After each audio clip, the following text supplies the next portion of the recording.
Bonjour tout le monde, j'espère que vous allez bien. Je refais cette vidéo. Déjà, on va refaire la vidéo du gel de douche. Je constate que le volume était très bas déjà et elle pesait tellement que j'ai décidé de... En compressant, elle a perdu complètement sa valeur. Donc du coup, j'ai décidé de refaire ce gel de douche. Le but, ce n'est pas seulement de courir, mais aussi d'essayer de... le but, c'est aussi de faire en sorte que chacune de vous puisse maîtriser le processus de fabrication de ce gel de douche. Parce que c'est un gel de douche assez différent de ce que vous avez l'habitude de faire. Donc, c'est pour cela que j'ai décidé aujourd'hui de refaire cette vidéo et on va aller étape par étape. Voilà, déjà dans cette première phase, nous allons mélanger nos huiles au polysorbate 80 parce que c'est le polysorbate 80 que nous utilisons ici. Voilà. Le polysorbate 80, c'est un solubilisant qui va permettre à nos huiles de mieux s'incorporer dans notre gel de douche. Donc, le polysorbate ici, lui, va permettre, vous savez que lorsqu'on mélange de l'eau à l'huile, il se forme deux couches, dans l'huile qui remonte et l'eau qui redescend. Du coup, le polysorbate ici, lui, il va le rendre homogène. Il va faire en sorte que l'huile et l'eau, lorsque l'huile et l'eau se rencontrent, elles soient complètement mélangées et homogènes. Voilà, c'est à ça que sert le polysorbate. Voilà, maintenant, nous allons passer au mélange. Voilà. J'ai pas de balance de précision aujourd'hui, donc on va faire avec ce qu'on a. Donc, 2 grammes d'huile de carotte. Aïe, aïe, ça a dépassé, pas grave. C'est pour ça que j'aime pas beaucoup cette balance parce que elle est pas très précise. On va ajouter, on va faire un peu que ça soit 4. Voilà, 4 ml d'huile et 2 ml de vitamine E. Ça va faire 6 en tout. Voilà, on a 6 en tout. J'aimerais ajouter autre chose. Lorsque vous utilisez le polysorbate dans une préparation, le polysorbate doit être égal à la matière huileuse que vous allez ajouter dans votre solution, dans votre préparation. C'est très important, il faut que vous le sachiez. Si vous avez mis 6 grammes de d'huile, l'ensemble de tous vos huiles, si c'est, je dis n'importe quoi, si c'est 100 ml, alors vous allez ajouter 100 ml de polysorbate. Donc c'est 50-50%, c'est très important. C'est très important de le savoir. Donc on va ajouter 6.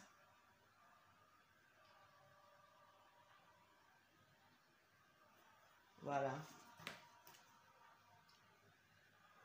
Et on le mélange. Voilà, on le mélange bien. Et on met de côté. Voilà, dans la deuxième étape, maintenant, on va...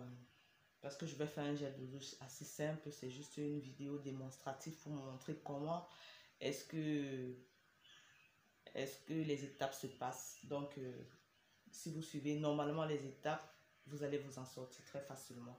On va essayer de fondre notre acide salicylique. L'acide salicylique est quelque chose qui est difficile à fondre. Généralement, sur toutes les formations que j'ai faites, l'acide salicylique, on ne va pas vous dire comment est-ce qu'on la fond, mais c'est très important de le savoir parce que lorsqu'elle est mal fondue, elle cause beaucoup de problèmes, des cristaux, elle reste en bas, tout ça. Donc, ici, on va fondre notre... Il y a une personne qui m'a dit c'était pas que j'ai pas spécifié l'ingrédient, que c'est un ingrédient dans la formulation, mais non, c'est pas un ingrédient, c'est juste, j'ai voulu vous apporter un petit plus pour vous montrer comment est-ce qu'on fait fondre l'acide salicylique. On peut aussi faire fondre l'acide salicylique avec la lactée de sodium, ouais, très facilement aussi. L'acide salicylique aussi se fond dans de l'alcool, de l'éthanol. Si c'est une solution ou si c'est une fabrication, vous ne pouvez pas utiliser l'éthanol, vous utilisez le propylène glycol qui va facilement dissoudre votre salicylique et la lactée de sodium aussi. Ça va aussi fondre votre salicylique. Donc, je voulais juste ajouter, c'était juste un petit plus que je voulais ajouter. Je voulais aussi vous faire savoir que prochainement, on ne sait jamais, vous ne puissiez pas être buté par rapport à ça. Donc, on va mesurer notre salicylique. 3.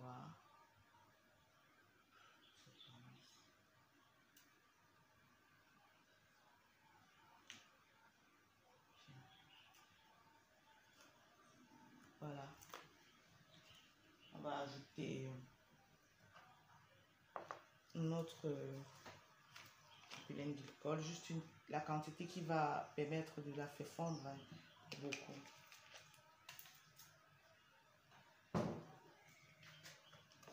Voilà. Juste la quantité qui va permettre l'étiquette. Juste la quantité. Vous voyez. Ensuite, vous faites, vous la mélangez, vous la laissez au repos. Elle va fondre.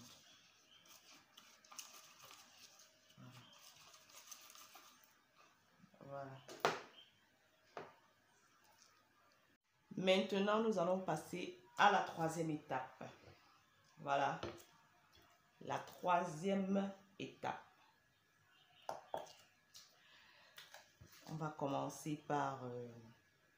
il y a une personne qui m'a demandé comment faire fondre. C'est vrai que j'ai oublié de spécifier dans le fichier à quel moment est-ce que la gomme Zantan se met. Voilà. On va mesurer d'abord notre glycérine. D'abord la glycérine végétale. D'abord. Notre glycérine.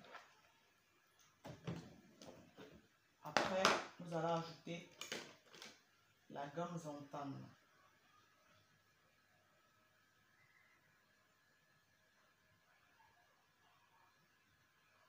Voilà, 1 gramme. C'est bon. Et on va la remuer. En fait, je commence par cette étape parce que c'est pour permettre à la glycérine, à la gomme Zantan de se fondre dans la glycérine. Vous voyez? Vous voyez? Voilà. Ensuite, nous allons ajouter le déciglucoside. Ensuite, c'est le déciglucoside qu'on ajoute. Voilà.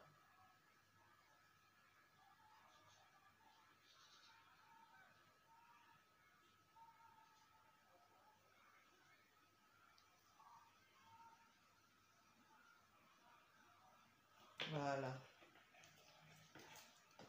On remue. On remue.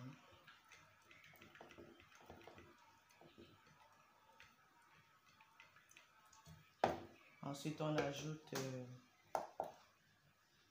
le coco-glucoside. Ensuite, on ajoute le coco-glucoside. Voilà.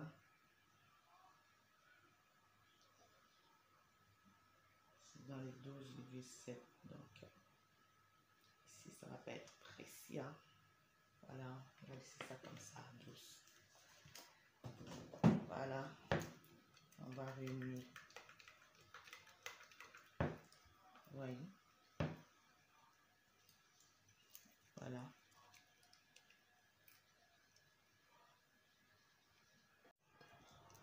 Voilà, on continue à remuer.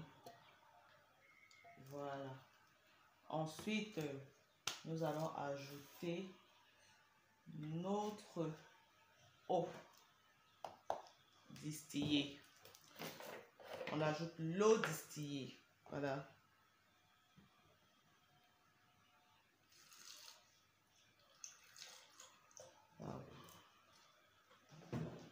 Voilà, on remue.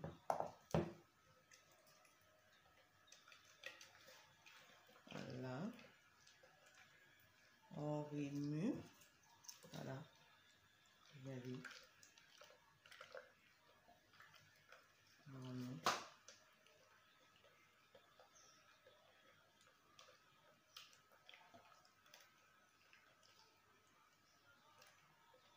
On ajoute ensuite notre salicylique.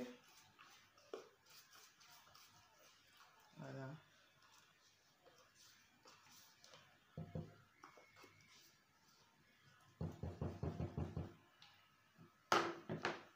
Notre huile.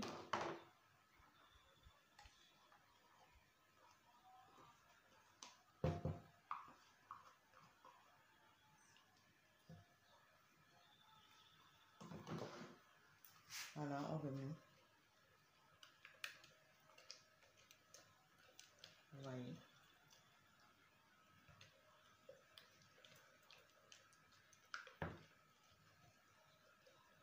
Notre gel de douche se forme déjà. Voilà.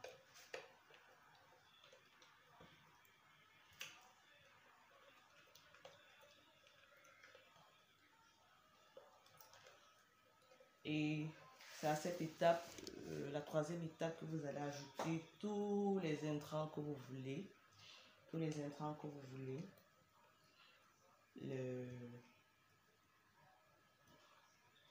Que ce soit les intrants éclaircissants et tout. C'est à cette étape que vous ajoutez.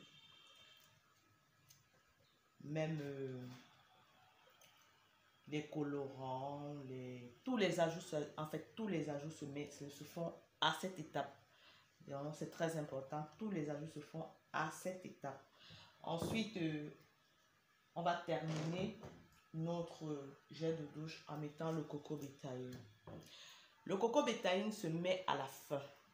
Il faut que je précise. Le coco bétaïne, lui, il se met à la fin. Si vous mettez le coco bétaïne avant de mettre après un autre produit, il va complètement déstabiliser la formule. Il faut faire très attention. Le coco bétaïne, lui, il se met uniquement à la fin. Donc, c'est le dernier produit à ajouter dans notre gel de douche. Après lui, on ne met plus rien. J'ai dit plus rien. Maintenant, avant ça, j'aimerais d'abord ajouter un petit truc que j'ai pas précisé, j'ai oublié de préciser parce qu'il est important de mesurer le pH, de prendre le pH de la préparation.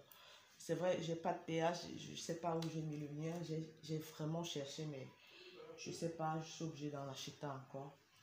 Vous mesurez le pH. Le pH, je vous ai dit, le pH du gel de douche, je pense, se précise entre 7,5 et 15. Donc, vous devez mettre le pH de la peau est dans les 7. Donc, vous devez ajuster le pH. On ajuste le pH avec quoi? Avec l'acide lactique. Donc, vous prenez l'acide lactique, vous mettez quelques gouttes, même 1-2 gouttes pour voir si le pH est bon, si le pH est élevé, même à 7. Si c'est bon, alors vous arrêtez, vous ajoutez votre coco bétaïne. Bon, voilà, à la fin, on va ajouter le coco bétaïne. Donc, on va mesurer notre coco bétaïne. Je vais le mettre à 6. Voilà, 7, 6.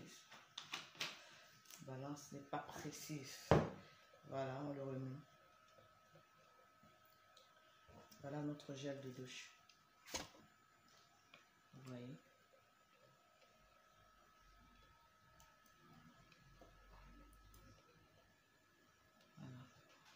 Voilà. notre gel de douche.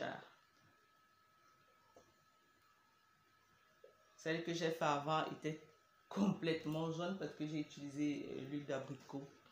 Donc aujourd'hui, j'ai préféré utiliser l'huile de carotte. Donc elle n'est pas très... c'est pas une couleur dominante. Donc voilà, notre gel de douche est assez clair. Vous voyez? Il est assez clair. Donc après ça, vous laissez au repos 24 heures. Vous laissez au repos 24 heures. Et vous embouteillez. C'est aussi simple. Au repos pendant 24 heures. Et ensuite vous embouteillez. Bon, après, je vais vous montrer comment se présente le gel de douche après 24 heures. Ça, c'est ce que j'ai fait avant. Celle que j'ai fait avant. Donc, vous allez voir. Il est très joli ce gel de douche. Regardez. Vous voyez. Il est épais. Vous voyez. Regardez. Il est épais. Vous voyez.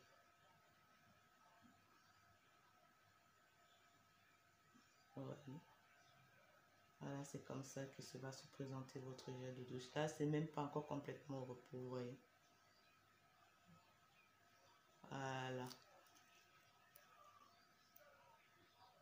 Ça, c'est notre gel de douche final. Il est doux.